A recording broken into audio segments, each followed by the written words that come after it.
Hello दोस्तों, उम्मीद है आप सभी स्वस्थ होंगे। आज हम पिछली टेस्ट सीरीज में हमने 50 प्रश्नों को देखा। आज हम उससे आगे के प्रश्नों को देखेंगे। अगर आपने इससे पहले के प्रश्नों को नहीं देखा है तो आप हमारे प्लेलिस्ट में जाके उन सभी प्रश्नों को पढ़ सकते हैं और अपना फास्ट रिवीजन कर सकते हैं। आज हम देखेंगे प्रश्न संख्या 51 से। नई कहानी आंदोलन के प्रवर्तकों में अमृत राय सम्मिलित नहीं है। अमृत राय ने सहज कहानी आंदोलन चलाया है। नई कहानी आंदोलन के मुख्यतः 3 कहानी कथाकार हैं। पहले हैं मोहन राकेश, दूसरे राजेंद्र यादव और तीसरे कमलेश्वर जी। मोहन राकेश को नई कहानी आंदोलन का पुरोधा कहा जाता है। प्रश्न संख्या 52 है। रत्ना की बात नामक उपन्यास अधूरा नहीं है। रत्ना की बात कहानी के लेखक रांगे राघव हैं, जबकि इरावती प्रसाद का, मंगलसूत्र प्रेमचंद का और चोटी की पकड़ निराला के ये अधूरे नाटक हैं। प्रश्न संख्या 53 है। सब पेड़ सूख रहे हैं। वाक्य में सब निश्चित संख्यावाचक विशेषण है। प्रश्न संख्या 54 है। जिन ध्वनि चिन्हों द्वारा मनुष्य परस्पर विचार विनिमय करता है उसको समष्टि रूप में भाषा कहते हैं। भाषा की यह परिभाषा बाबूराम सक्सेना की है। अगला प्रश्न है। अक्षर अथवा अक्षरों से निर्मित सार्थक एवं स्वतंत्र ध्वनि अथवा ध्वनि समूहों को शब्द कहते हैं। प्रश्न 57 है।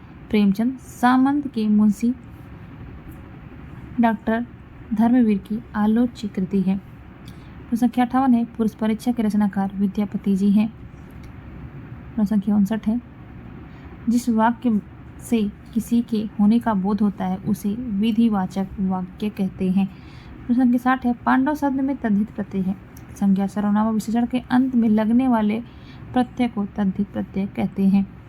प्रश्न संख्या 61 है। राजभाषा आयोग का गठन सन 1955 में हुआ। इसके प्रथम अध्यक्ष बीजी खेर थे। प्रश्न संख्या 62 है। क्षेत्र विशेष में बोली जाने वाली भाषा को बोली कहते हैं। प्रश्न संख्या 63 है। मुझसे उठा नहीं गया वाक्य में भाववाचक है। प्रश्न संख्या 64 है। राम कुमार वर्मा का रिपोर्टाज पेरिस के नोट्स हैं। प्राग एक स्वप्न निर्मल वर्मा। लक्ष्मीपुरा होगा यहाँ पर, लक्ष्मीपुरा शिवदान सिंह चौहान। प्लाट का मोर्चा शमशेर बहादुर सिंह के रिपोर्टाज हैं। प्रश्न संख्या 65 है। वाक्यम रसात्मकम काव्यम ये सूत्र विश्वनाथ ने दिया है। प्रश्न संख्या 66 है। काव्य में कल्पना सिद्धांत के प्रतिपादक कॉलरिज माने जाते हैं। प्रश्न संख्या 67 है। भट्टनायक का भुक्तिवाद, यहाँ पर भुक्ति होगा, भुक्तिवाद सांख्य दर्शन पर आधारित है। प्रश्न संख्या 68 है। सिफारिश शब्द, तो ये अरबी भाषा का एक शब्द है। प्रश्न संख्या 69 है। कवियों में सौम्य संत नामक संस्मरण के लेखक हरिवंश राय बच्चन है। यह पंत के जीवन पर केंद्रित है। कृष्णा सोबती ने हम हशमत, उपेंद्रनाथ अस्क ने मंटो मेरा दुश्मन और कमलेश्वर ने मेरे हमदम मेरे दोस्त संस्मरण लिखे हैं। प्रश्न संख्या 70 है। अंतःकरण की वृत्तियों के चित्र का नाम कविता है। यह कथन महावीर प्रसाद द्विवेदी जी का है। प्रश्न संख्या 71 है।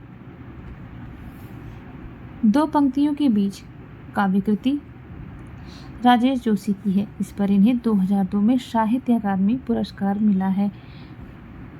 प्रश्न संख्या 72 है। दशरूपक नाट्य संबंधी ग्रंथ, तो ये जो है नाट्य संबंधी ग्रंथ जो है आचार्य धनंजय जी का है। प्रश्न संख्या 73 है।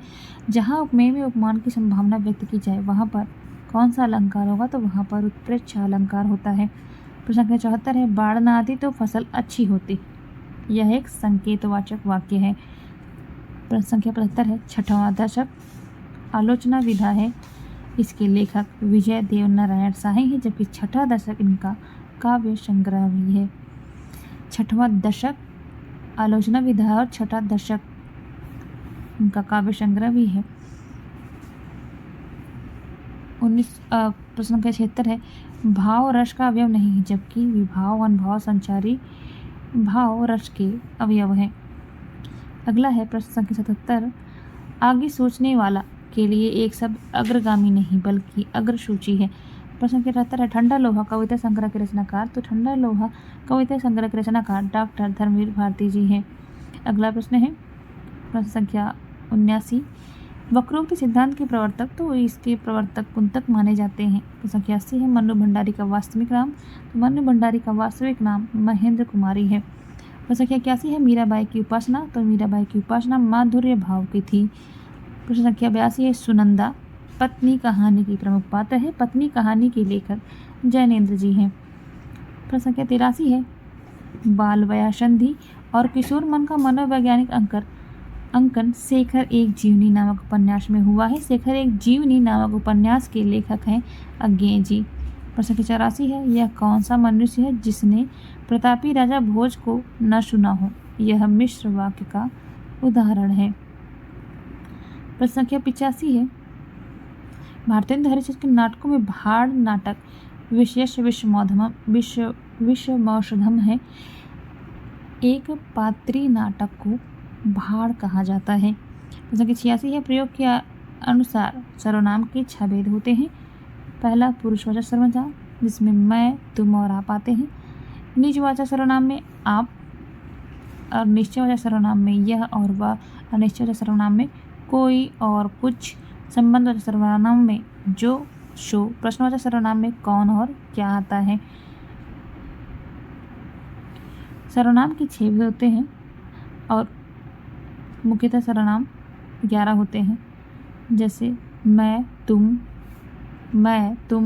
आप यह वह कोई कुछ जो सो कौन क्या। ये टोटल 11 हैं और सर्वनाम के भेद 6 हैं। अगला पॉइंट है पॉइंट नंबर 87। जिन स्वरों के उच्चारण में जीभ का अगला भाग ऊपर होता है वे स्वर ई ऐ वर्ग में आते हैं। प्रश्न संख्या 89 है सूरदास कृति साहित्य लहरी में दृष्टिकूट पद संकलित हैं। प्रश्न संख्या 90 है आगम के अप्राणी पंडित मानवहीन काम पंक्तियां कन्हपा की है। प्रश्न संख्या 91 है विवेक राय द्वारा लिखित बबूल नामक उपन्यास मजदूरों की व्यथा को रेखांकित करता है। प्रश्न संख्या 92 है हत्या एक दोपहर की कहानी मेहरुन्निसा परवेज की है। प्रश्न संख्या 93 है भारत में अंग्रेजी राज और मार्क्सवाद के लेखक रामविलास शर्मा हैं। प्रश्न संख्या 94 हजार लोगों ने उसे देखा वाक्य में विशेषण शब्द है हजारों। प्रश्न संख्या 95 है मुंशी प्रेमचंद द्वारा लिखित पंच परमेश्वर नामक कहानी का केंद्रीय विचार न्यायप्रियता रही है। प्रश्न संख्या 96 है एक नाव के यात्री नामक संस्मरण विश्वनाथ प्रसाद तिवारी का है। प्रश्न संख्या 97 है 1993 में प्रकाशित नारदी नीरद साप्ताहिक पत्र था। इसके संपादक बद्री नारायण चौधरी प्रेमगंध थे। प्रश्न संख्या 98 है निराला द्वारा लिखित भिक्षक यथार्थवादी कविता है। यहाँ पर भिक्षक नहीं भिक्षुक है। अगला प्रश्न है प्रश्न संख्या 99 कक्षा शब्द का शुद्ध उच्चारण कक्षा है जबकि रक्षाबंधन कहानी के लेखक विश्वम्बर नाथ शर्मा कौशिक है। प्रश्न संख्या 100 है हर कृष्ण प्रेमी द्वारा लिखित रक्षाबंधन नाटक में हिंदू मुस्लिम एकता को प्रतिपादित किया गया है।